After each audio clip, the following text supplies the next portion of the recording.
When Alice was beginning to get very tired of sitting and reading with her sister on the meadow, she saw a white rabbit with a pocket watch run past. "Oh dear, I'll be late!" exclaimed the animal.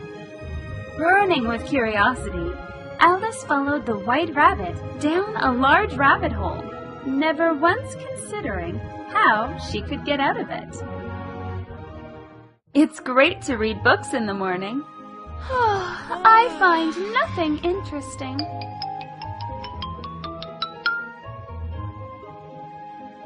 Oh dear, oh dear, oh dear, I'll be late!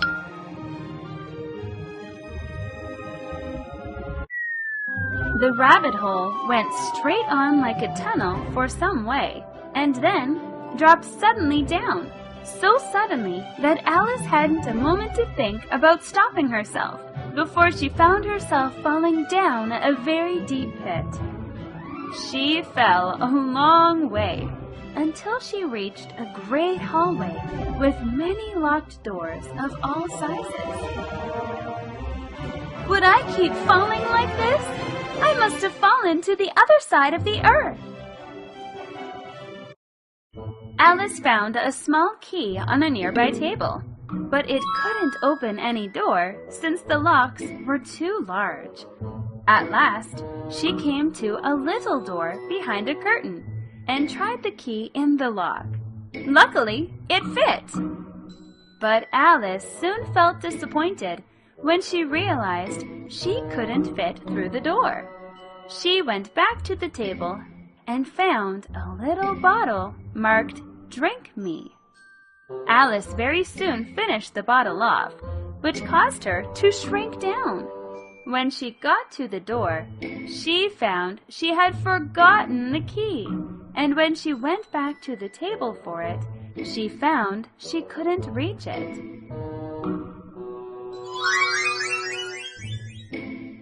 Oh, I left the key on the table. How can I get it?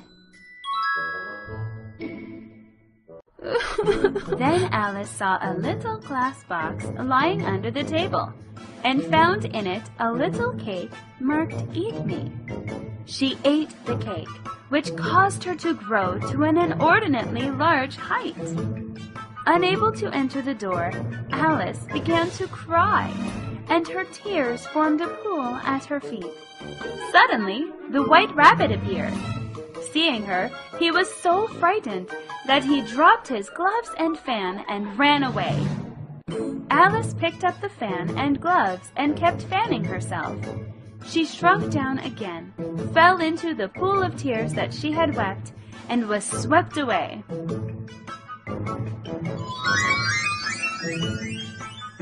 My goodness, I've shrunk! I'll never cry so much again! Alice then got lost in a forest. She saw a mushroom, and sitting on it was a caterpillar smoking a water pipe. Alice tried to explain to the caterpillar how she had been so many different sizes that day, but it seemed that the caterpillar deliberately didn't understand what she was talking about. Finally, before crawling away, the caterpillar told Alice to eat from different parts of the mushroom, which would make her grow or shrink. Alice did as she said, and she shrank down to her normal height. I don't know why I've been so many different sizes today. I can't explain it. Nothing is weird. Eat a part of this mushroom and you will grow. Alice then saw a special Cheshire cat sitting under a tree and always grinning ear to ear. After directing Alice to the Mad Hatter and the March Hare's house, the Cheshire cat faded away to nothing but a floating grin. Hello, little girl. Could you tell me which way to go? Turn left to go to the Mad Hatter's house. Turn right to go to the March Hare's house. Goodbye, little girl.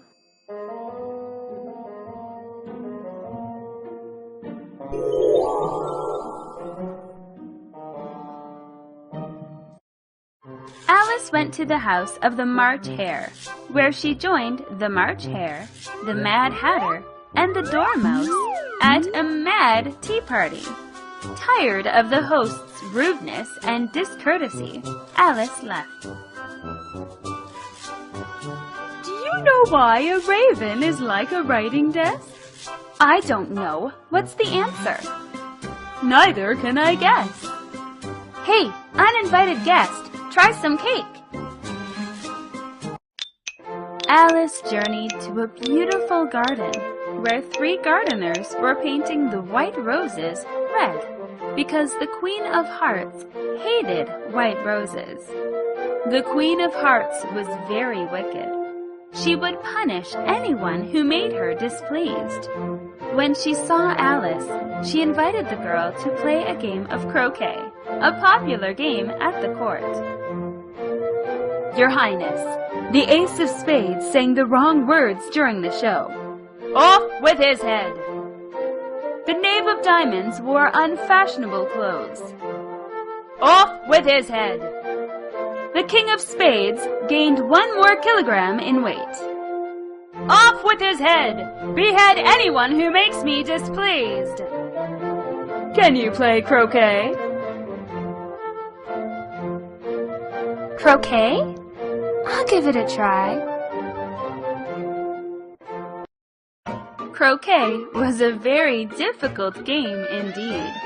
Live flamingos were used as mallets, and hedgehogs as balls, and the soldiers had to double themselves up and to stand on their hands and feet to make the arches. Alice began to feel very uneasy, as the Queen of Hearts had someone beheaded about once a minute. Oh, crikey! This game is difficult to play. Behead this stupid flamingo!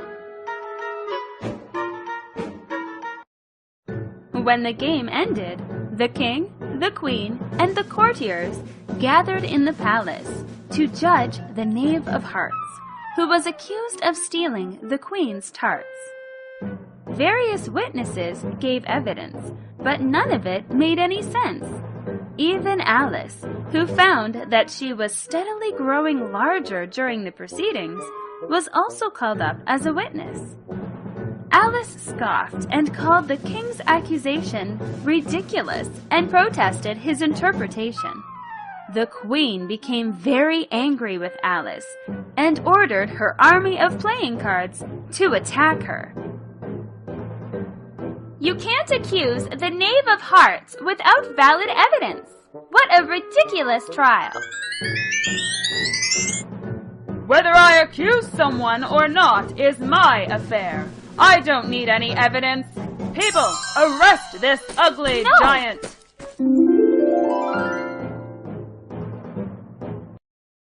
At that moment, Alice woke up in the meadow next to her sister, and it seemed that it all was a dream. The story Alice in Wonderland is really interesting, isn't it? Have you ever had a strange dream like Alice? If yes, tell it to your parents and friends. Goodbye, and see you again soon. Alice, wake up! It's time for a tea break. Oh, it's only a dream.